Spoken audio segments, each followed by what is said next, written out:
Lasers ముఖ్యంగా మనకి మన నేత్రగోళం ఇలా ఉంటే ఈ నేత్రగోళంలో దృష్టి లోపాలు రావడానికి ఇది పైన 3 పొరల్లా ఉంటుందండి. ఈ మొదటిది పైదండి మీకు చూపిస్తున్నది. దృష్టి లోపాలకి మెయిన్‌గా ఈ రోజున లేజర్ ట్రీట్మెంట్స్ అనేవి జరుగుతున్నది ఈ కార్నియాకండి. ఈ కార్నియా దీన్ని నల్లగుడ్డు అంటాం. ఈ స్క్లెరా మొత్తం 5 భాగాలుంటే నల్లగుడ్డు 1/6 ఉంటుందండి.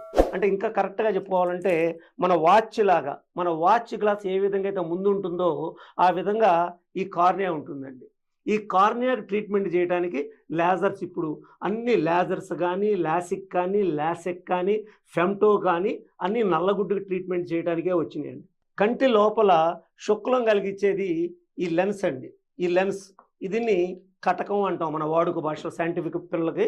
దీన్ని మామూలుగా లెన్స్ అంటామండి.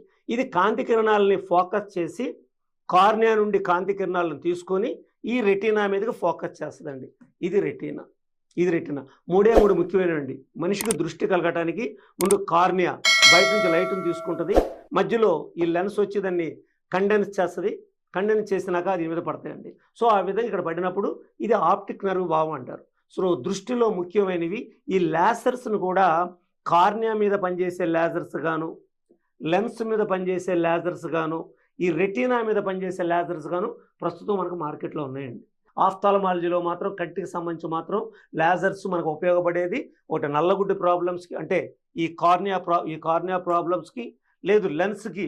ఈ లెన్స్ ప్రాబ్లం లెన్సులు కూడా ఇప్పుడు లిక్విడ్ స్టేట్లో వచ్చినాయి. అది లోపలికి వెళ్ళంగానే ఘనీభవించేస్తుంది. అంటే ఒక మిల్లీమీటర్ అంత కన్నం పెడుతున్నారు. పాత రోజుల్లో శుక్లం ఆపరేషన్ అంటే మినిమం పైన ఒక 7-8 మిల్లీమీటర్లు కోసేవాళ్ళు. ఇప్పుడు కుట్లు లేవు, సుచర్లెస్, ఎనస్థీషియా లెస్ అంటున్నాం. ఎనాల్జేసియా ఉంటుంది, నొప్పి లేకుండా ఉండటం కోసం కొన్ని డ్రాప్స్ వేస్తాం కంటిలో. దానివల్ల నల్లగుడ్డ ఆ డ్రాప్స్ని తీసుకొని పేషెంట్ నొప్పి లేకుండా ఉంటుంది. 3 నిమిషాల్లో సర్జరీ చేస్తున్నారు. టెక్నాలజీ అంత మారిపోయిందండి.